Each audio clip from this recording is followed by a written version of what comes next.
Pupunta tayo ng Ilocos. Sarap. Ayan na, La Union Arc. Tingin ko nasa ano na tayo, San Juan, La Union. Ito na tayo ng bahay na bato. Tukoy natin to. Ano bang itsura sa loob nito?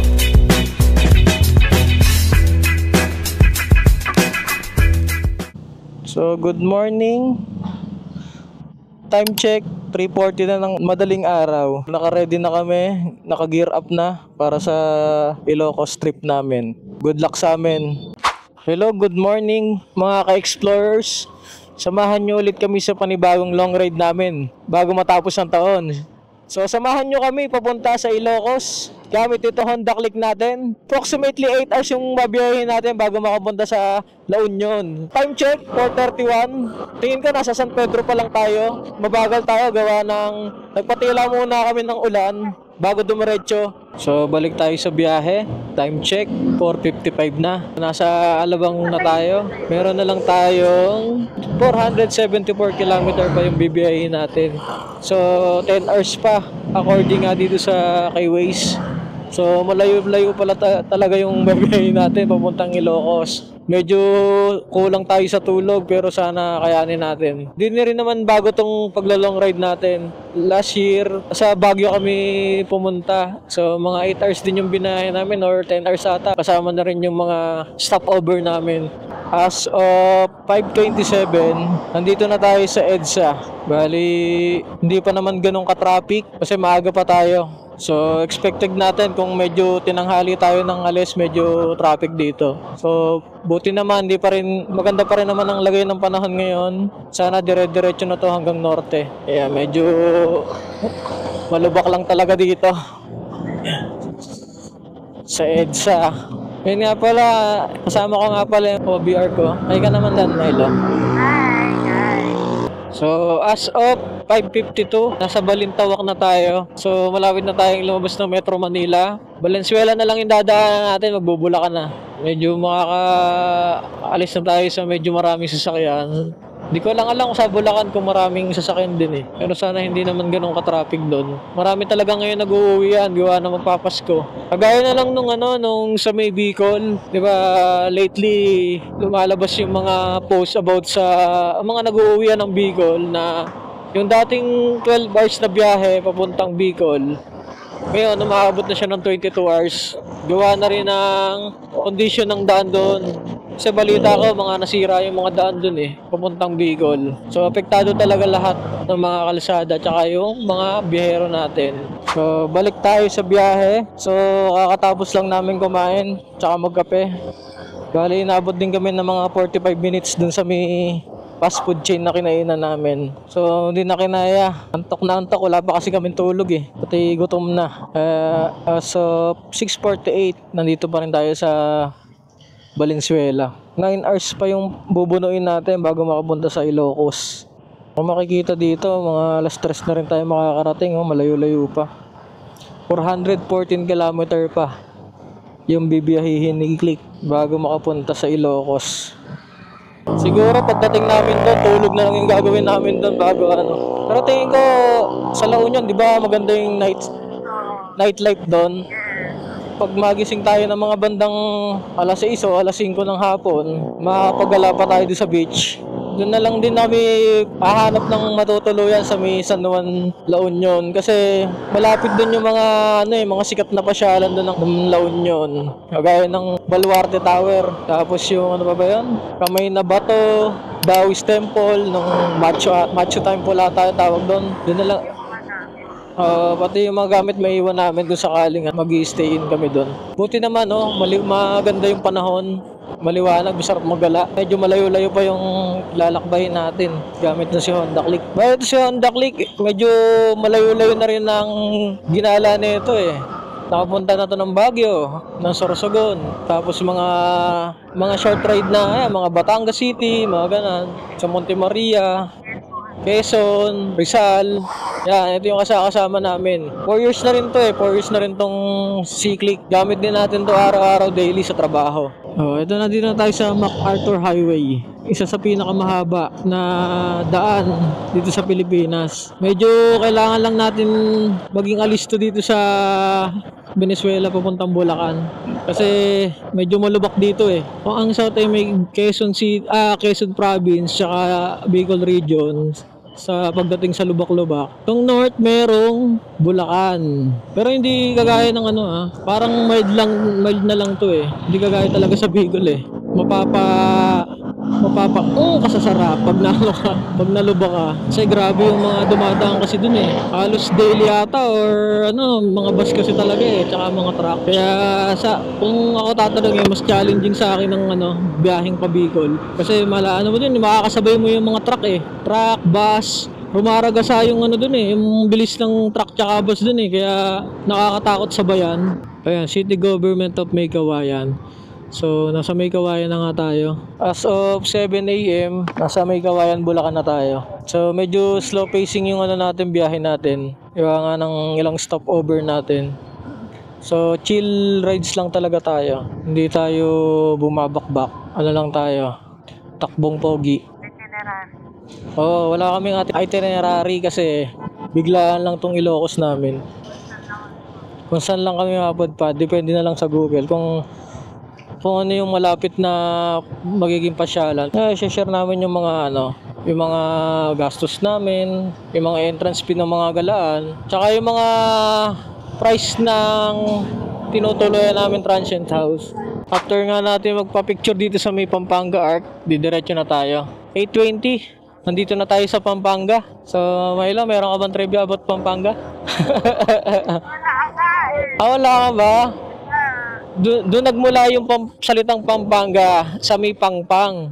Riverbank yung ibig sabihin niya. Yun yung kung saan nagmula yung salitang Pampanga. So meron na lang tayong 5 hours and 20 minutes mula dito sa Pampanga papuntang San Juan, La Union. Dito mapapansin nyo dito pag Pampanga hanggang papuntang Tarlac. Dami talagang palayan dito. Maraming nakabilad sa mga kalsada noon, sa parang highway ganun. Pinatutuyo yung mga palay. Pero ingat din tayo kasi yung palay na yun, pwedeng pag tumama sa mata, lalo't pag nagmamaneho ka. Kaya pag makakita ka ng ganun sa highway, make sure mo na nakababa yung visor mo. Kasi pag tumama sa mata mo yun, naku, sakit na.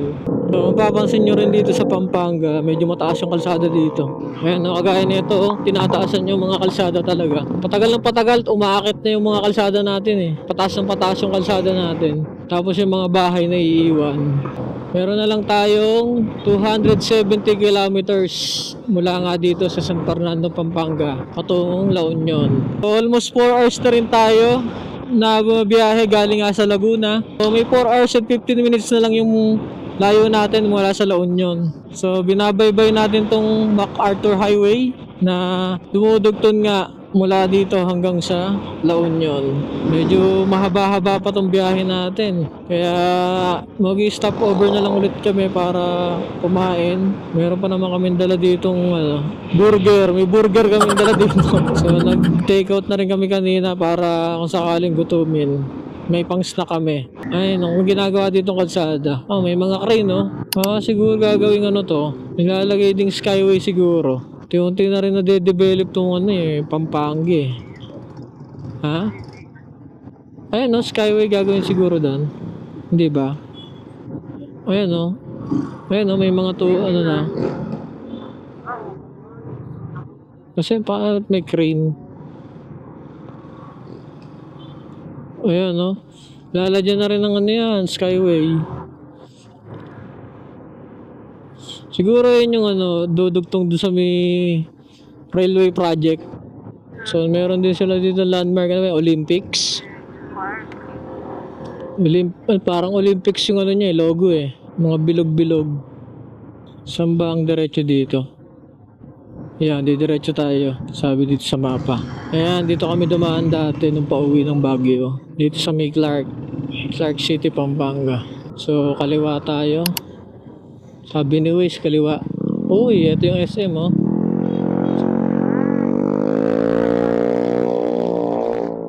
So, ayan, Hindi pa kami nakakapasok doon. Dumaan lang din kami dati na SM City Clark. Oo. Ayan o, yun yung kadugsong din nung sa ano, ginagawang railway. Ang layo. Oo nga ba. Mukhang ano eh. O yun o, Italian Thai. Parang ano, yung gumagawa nito, yung mga contractor nito, mga ibang bansa ata. Yan, daan tayo dito. Yan.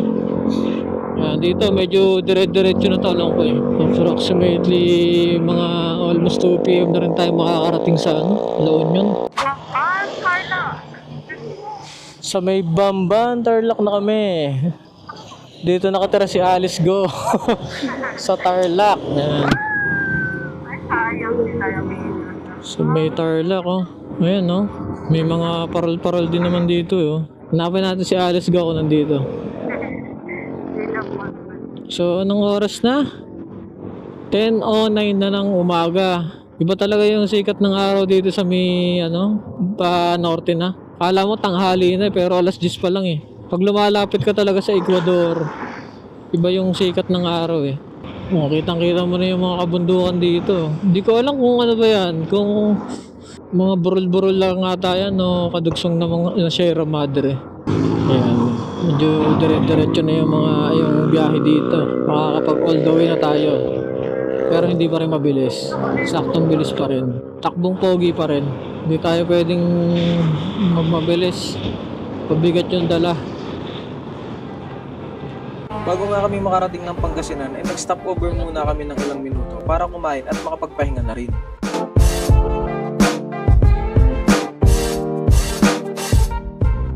Kakatapos lang namin kumain, nag-stop over lang kami ng ilang minuto dito sa waiting shell papunta sa Urdaneta City.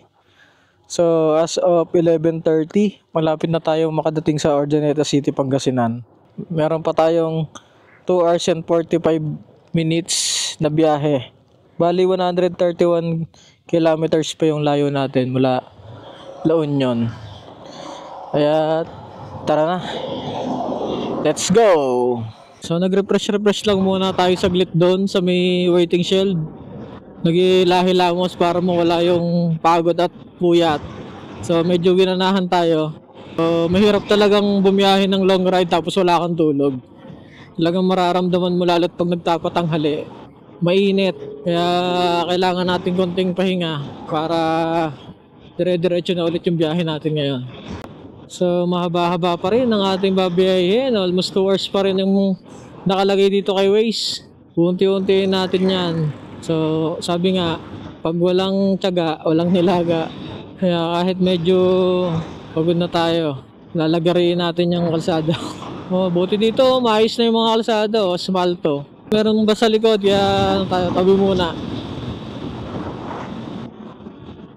Yan, pag mga provincial highway talaga, naghahari ng truck tsaka bus. Kaya pag nakakita ka ng truck doon sa side mirror mo, tumabi-tabi ka na. Ayan, oh. Kitang-kita sa side mirror. Ayan na, guguhitan na tayo nan. Mga nag-iisang daan ng bilis ng mga yan pag ano, provincial highway talaga.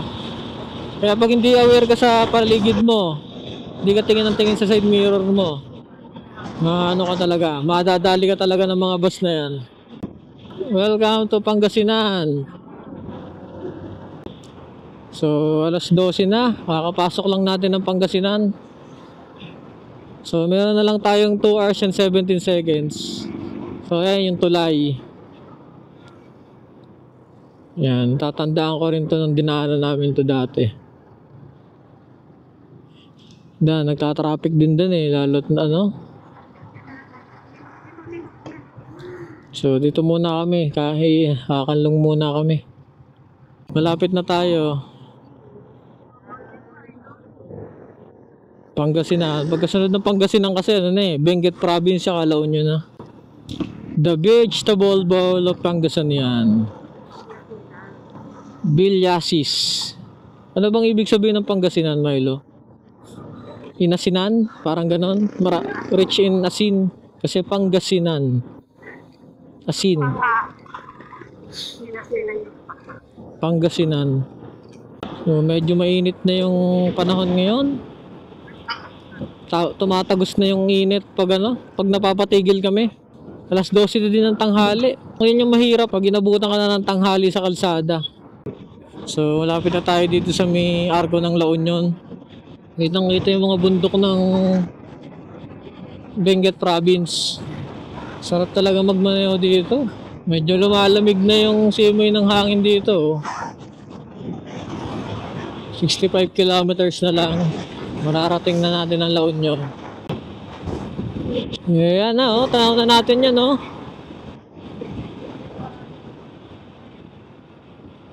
Nandito na tayo sa La Union. So time check 1:15. Approximately 63 kilometer na lang mula nga dito. So ayan rotonda. Sa pangalawang kanto tayo. Yung isa kasing unang kanto kasi pa Marcos Highway yan. Yan, na kami dumaan dati nung punta kaming Baguio.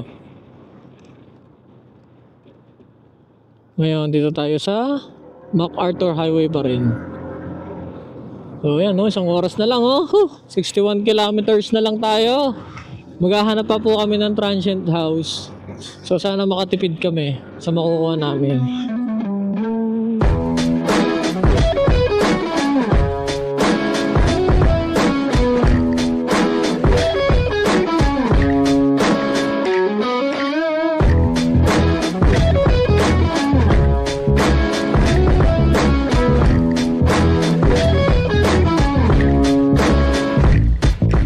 So, yung La Union, nasa west coast to ng ng Pilipinas. Kaya patok na patok to sa mga nagsasurf. Then sabi nila, isa din daw to sa pinakamagandang sunset. Kasi nga 'di ba, ang west, dan lumulubog yung araw. Kaya mamaya check namin, sana magising kami. Magising kami ng pahapon kasi wala rin kaming tulog. Pero problema pa namin, hanap pa kami ng transient house. So, ito yung unang pupuntahan namin dito sa norte. Then, puntahan namin yung ilan sa mga sikat na pasyalan dito sa La Union.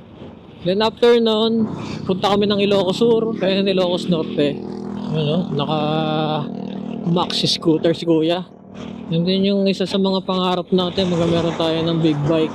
Laking tulong ng big bike kasi mapapadali nito yung mga biyahe na long ride kasi magiging expressway legal ka na.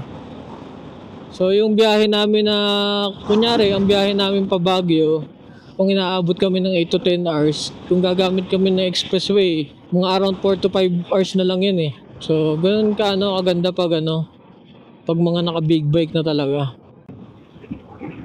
No oras na ba? 1:43. Nandito na tayo sa Agu. Ano ba yan? Ago o Agu? So yan, nasa arko na tayo ng Agu. So, take picture muna tayo dito, syempre. So, ayan. Dito muna tayo. 59 minutes. Bago mag San Juan, La Union. Ago, Ago, Hindi siya Agu. Ago, Ago, La Union. Dito yung alam ko marami ditong mga ubos na rin dito mga grapes farm.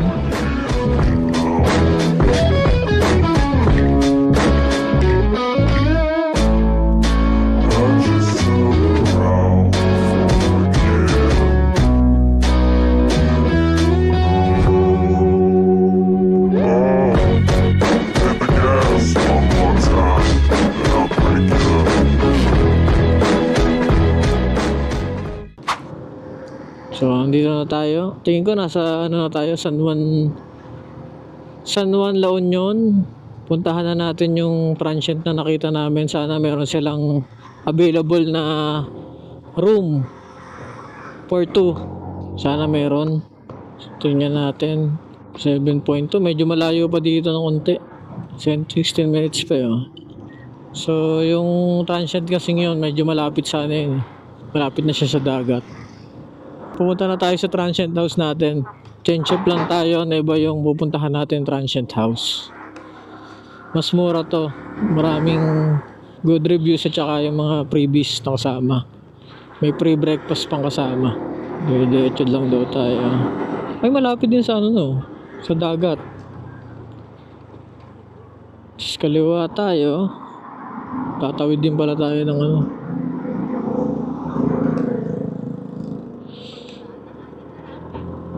Along the way pala to eh. Sa highway yung daan. Ha? Iba pa pala itong dinano ko. Yeah. Puntahan natin dito. So ayan, dumating na kami sa transient house. After 8 plus hours na biyahe mula Laguna. Nag-miss na muna kami guys. Dahil na rin sa kakulangan ng tulog at mahabang biyahe, ay mas pinili na lang namin magpahinga at kinabukasan na lang magpunta ng dagat.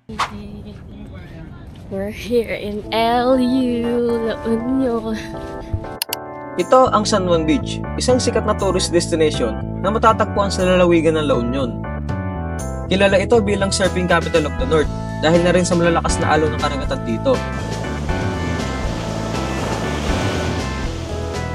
Ang San Juan La Union Beach ay di lamang kilala sa water sport nito, kundi pati na rin sa mga beachfront cafe, bar at mga restaurant dito. Sikat din dito ang kanilang nightlife, kaya siguradong enjoy ang bakasyon mo dito. Ito po yung San Juan Public Beach. Libutin natin. Grabe yung mga alon dito oh. Yan pala oh. Kung magpapa-surfing lesson kayo, nakalagay dito. Surf lesson 600 per hour. Advanced lesson 700 per hour.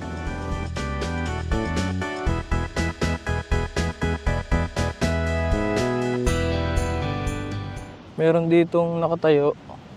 Ano bang tawag dito? May buoyance vessel. Ayan. Tingnan natin sa taas. Parang gawa siya sa mga recycled materials. Ay kaso sarado pala to. Maganda sana daw mag-pictures. Magdo-drone na lang tayo dito. Palipad na lang tayo ng drone. Ayan, saka-ready na pala to eh. Oh. Ayan siya.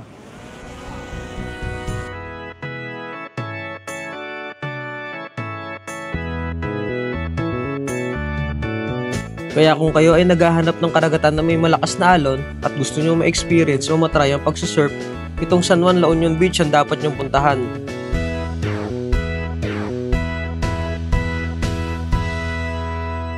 Alis na po kami ng transient house namin.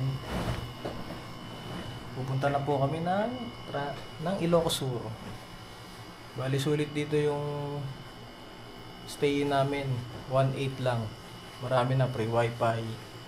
May tubig, private CR. Tapos may free breakfast pa tayo. Nakasama. Alis na kami.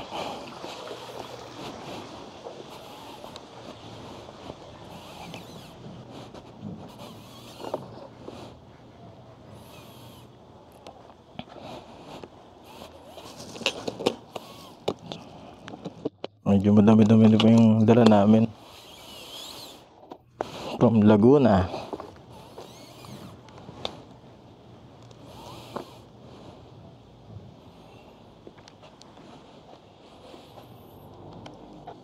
Ano pa? Okay na po yung hinapon na po namin yung basura.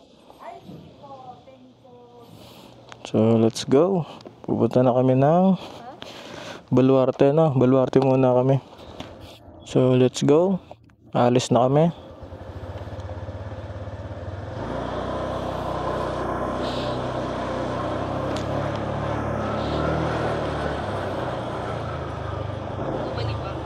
Tapos kumaliwa sa Parker Highway.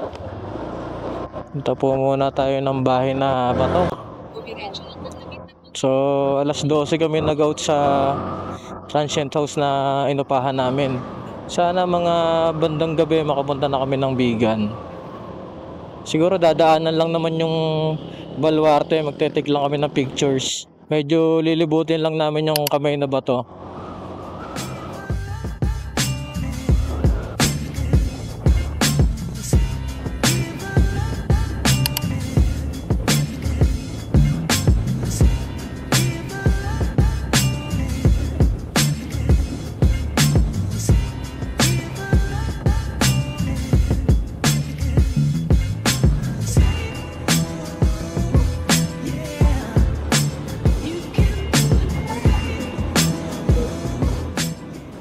dadaanan din dito yung ano eh, Imuki Island.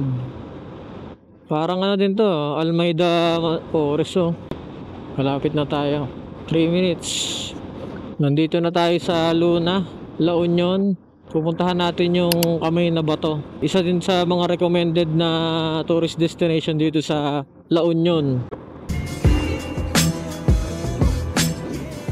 Ito na tayo ng Bahay na Bato. Dito ata yun. Liliko muna tayo. May babayaran natin ano dito eh.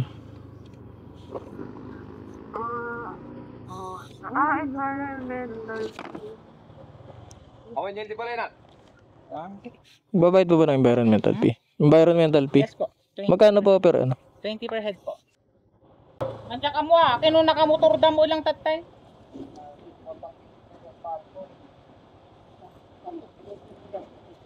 Thank you po.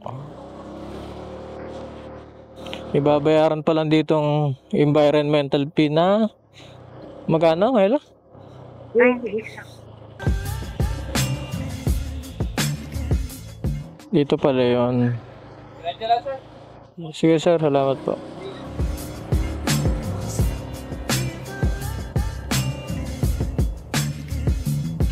May entrance fee pa tayong babayaran. 50 pesos per head. Ambulance sir, 50 per head po.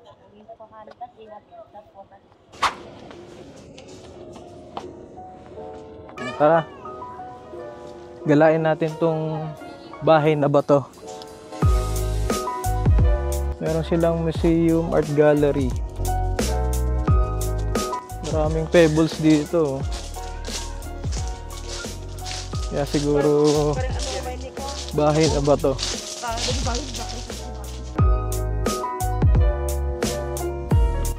Ayan, dito muna tayo sa ano, Museo 2. Mga nagse-selfie oh. May mga tropa dito eh oh. May mga koka ko. Oh. Mga tropa ni Naruto. Tapos dito ay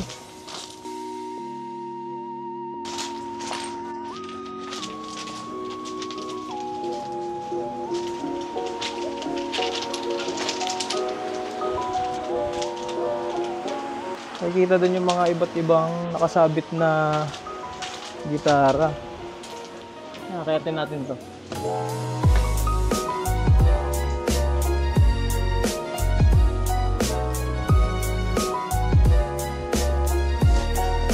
Puntahan naman natin to yung side dito.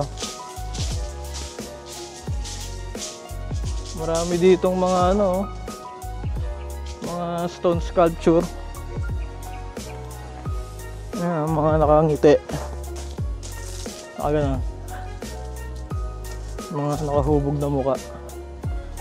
Tapos dito merong pintuan, gate. Tapos matatanaw din dito yung ano, West Philippine Sea. Yung West Philippine Sea. Tapos may malaki tayo ditong malaking crab.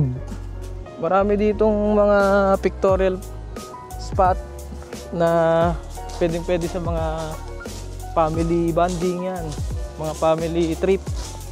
Tapos may nakasilip din doon, no? Makikita mo si Lucifer. Meron pa sila dito ng ano, gallery. Yan, dami pala ditong gano'n, salamin.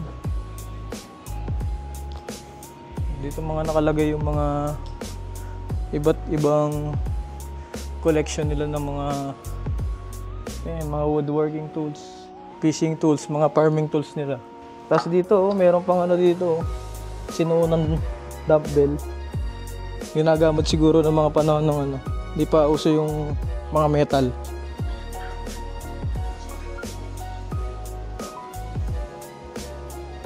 Tapos dito rin nakalagay din yung may mga bulitas din ng ano sila. World War II ba yan na ano, memorabilia. May makikita mo dun yung mga ano, mga aqua plus, mga lumang aqua plus. Puntahan naman natin sa taas.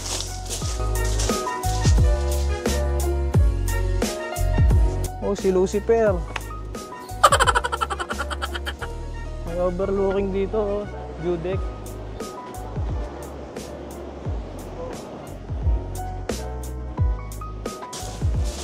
So, after nating magpa-picture, meron sila ditong view deck. Hindi ko alam kung may cafe ba to eh. Pero tingin ko parang pwedeng puntahan din to.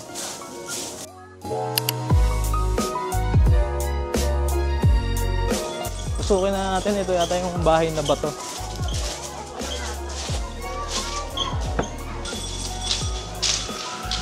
Ayan, ito yung bahay na bato.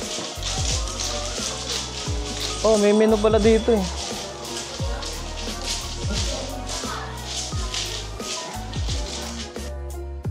Taas parang meron ding kwarto. Akyat po kayo. Akyat daw tayo.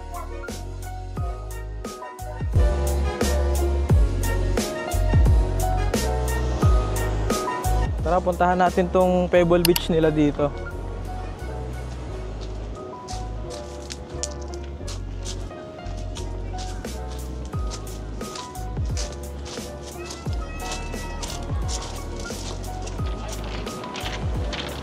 Ganda naman dito, oh.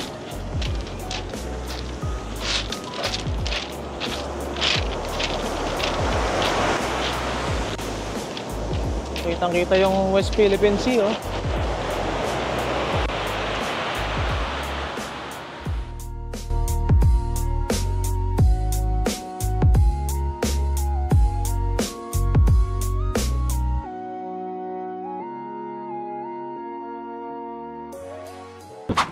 Next stop natin ay Baluarte Watchtower.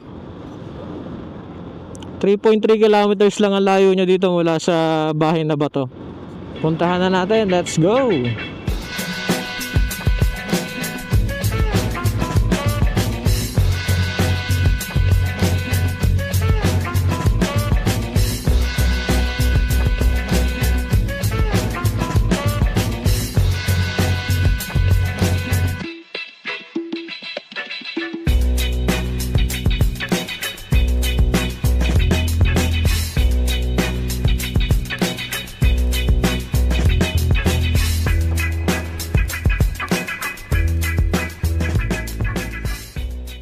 Magkano ba bayaran, boss? 20 per head ba? Yan. Ay, kayo naman dyan. Namat. Yung environmental fee na binayaran, 20 pesos per head. Dito na tayo sa Baluarte. May bayad ba dito? Sige, park na tayo dito. Dala po yung motor, boss. Safety. Tahan na natin tong famous Baluarte Watchtower nila.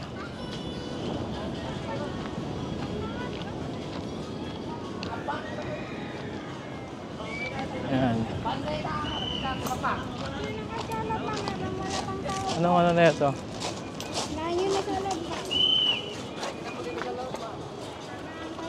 Mga bantayan ng La Union. Pasukin natin to. Ano bang itsura sa loob nito? Ayan.